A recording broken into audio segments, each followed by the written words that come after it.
Bonjour à tous, c'est Roland pour une nouvelle vidéo d'analyse. On va faire un petit retour sur la paire euro-dollar que nous n'avions pas traité depuis déjà fort longtemps. Donc la paire euro-dollar, donc si on revient un petit peu sur les configurations précédentes, on avait eu une zone de range toute cette période là, culminant en haut d'une phase de hausse sur moyen terme, disons. Donc si on va chercher loin, donc on avait notre phase disons, de hausse à moyen terme ici, déterminée par ce canal. Voilà. On en était sorti à la fois par le bas de la zone haussière ainsi que de la zone de range qui était au sommet de cette phase d'accélération haussière. De phase d'accélération haussière, de cette tendance haussière. Euh, donc, on a cassé en force ce support oblique, ainsi que le support horizontal ici matérialisé par le bas du rectangle, ici à peu près. Hein. Donc, comme je dirais, hein, c'est des zones, hein, c'est pas vraiment des niveaux très précis. On a plusieurs niveaux de support, mais là je pense que les 1,40 hein, tout simplement euh, ont joué fortement en support, donc à la fois chiffre rond, niveau de support supporté par différents points précédemment environ. Euh, donc on est sorti par le bas, ce qui a donné lieu à beaucoup de mouvements de panique, hein, c'est-à-dire que là, voilà, on est sorti par le bas, c'était l'hécatombe du siècle. Et finalement, bon, on a eu une belle phase de retracement haussière depuis euh, début octobre en fait. Hein. Depuis début octobre, on a eu un petit rallye haussier. Hein.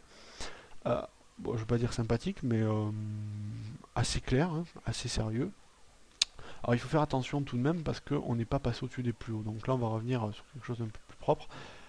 Donc rapidement, si on trace les objectifs théoriques de notre canal, on va s'apercevoir donc qu'ils ne sont pas du tout atteints, hein, tout simplement. On est très très loin. Ils sont autour de 1,27 à peu près. Donc théoriquement, on pourrait se dire on a de la marge pour être baissier. Bon, les objectifs théoriques des canaux ne se réalisent pas nécessairement. C'est pas parce que je vais vous donner un avis haussier non plus. Hein. Pour l'instant, j'ai un biais qui a tendance à être plutôt baissier hein, pour aller chercher cet objectif, mais pas tant que ça. On va voir ça. Donc j'ai dit donc les objectifs théoriques ne sont pas atteints. Si on prend les objectifs de notre zone de range, disons à peu près, hein, je vais vous tracer quelque chose d'assez peu, d'assez peu joli.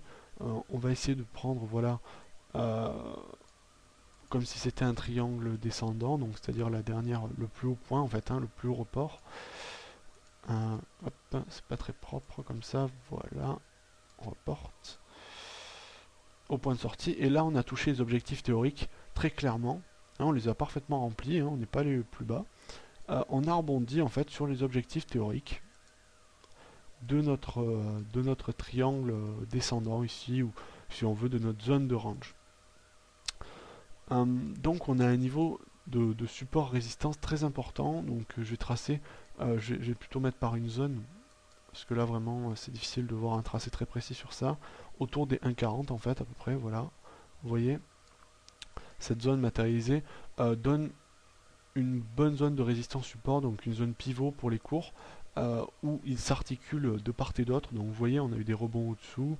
Enfin, avant, si on l'étend un petit peu, on a eu, voilà, hein, on a eu des rebonds en dessous, puis au-dessus, puis maintenant on est proche du en dessous. Bon, on pourrait l'étendre un petit peu plus bas comme ça, puisqu'on a un niveau de plus bas ici encore, et on en a ici. Bon, après on va pas l'étendre indéfiniment. On pourrait, par exemple, considérer qu'aujourd'hui on est en rebond sous cette zone. Mais bon, là, c'est un petit peu subjectif, donc on va éviter. Alors, qu'est-ce qu'il y a aujourd'hui? Donc aujourd'hui, ces derniers jours, on va zoomer un petit peu plus clairement. Voilà. Alors, on revient sur ce qu'on a dit. Donc, une phase baissière, hein, très clairement, ici. Très clair. Suivi d'une accélération haussière ces derniers jours. Mais l'accélération haussière a été bloquée, vous voyez, donc à peu près ici sur la dernière résistance oblique, donc dernier niveau de résistance, qui à la fois, hein, comme on le dit, est à peu près confondu avec les niveaux importants précédents de support. Donc c'est un niveau de résistance très important sous lequel nous rebondissons actuellement. De surcroît, on a eu une avalanche baissière ici, donc je vais la matérialiser par une ellipse. Voilà, vous voyez ici, je vais agrandir ça un petit peu. Ah, vous voyez, hein, je peux pas faire beaucoup mieux, voilà. Donc dans ce cadre, donc on a eu une bougie verte et une bougie rouge qui a englobé la bougie verte, et la bougie rouge est accessoirement assez importante, ce qui témoigne d'une force du mouvement de rebond dessous. Donc les investisseurs, les acteurs actuels du marché sur l'euro-dollar euh, ont un potentiel, je dirais, de réactivité sous cette résistance assez important, au vu du fait de la bougie qu'on observe. Donc à partir de là, euh, je ne vais pas dire qu'on va être baissier.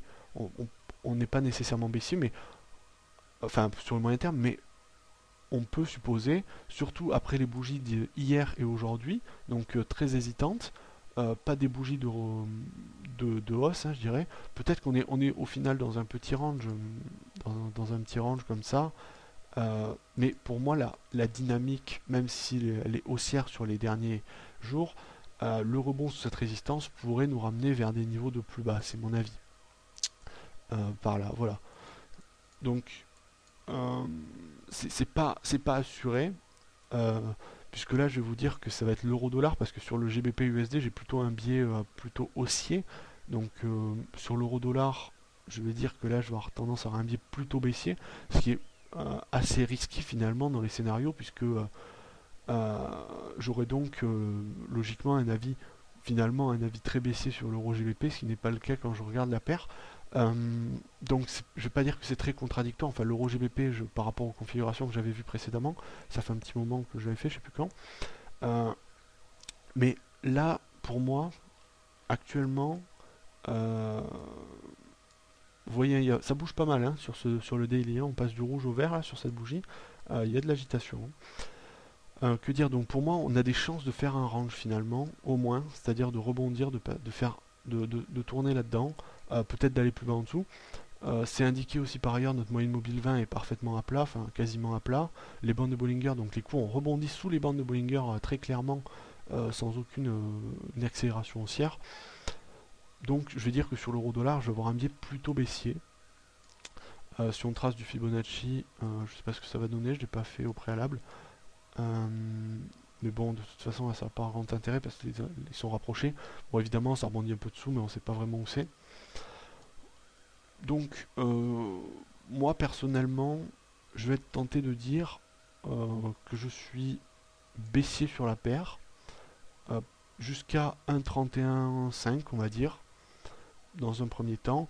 Et de manière plus subjective, jusqu'à, comme j'ai dit, 1,27, mais à plus long terme et sans grande fiabilité puisque ça ne correspond que à des objectifs théoriques alors que là on a un rebond sous résistance, un niveau de support assez important ici, donc logiquement les cours vont de la résistance au support.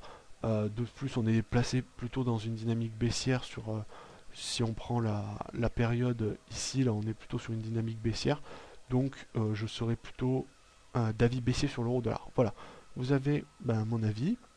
J'espère que cette vidéo vous aura plu et sur ce je vous dis à bientôt.